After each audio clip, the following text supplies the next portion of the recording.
keşfin senin, gelişin assa yürüyüşünden doya bilmedi delerim. Bolma menden uzak sen uzak, aşka düştüm bu ne hasrat. Cevapsız koyma söylemi, aylan sana yine var fırsat.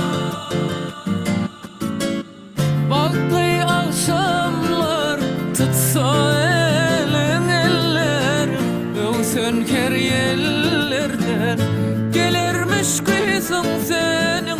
Gitme bu yerlerden, beni terk eyleme, kalsam sensiz bu şehirde.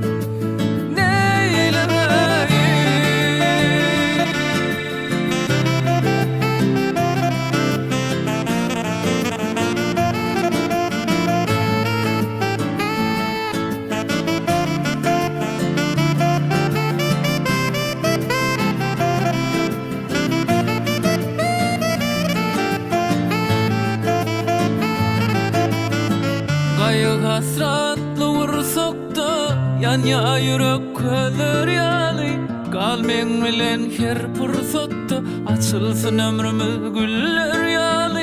Bolma menden uzak sen uzak, aşka düştüm bu ne hasrat. Cevapsız koyma söylemi, aylan sana yine var fırsat. Baklı akşamlar tutsa elin eller, öğsön her yerlerde gelirmiş kızım senin. Gitme bu yerlerde, beni terk eyleme, kalsam sensiz bu şehirde.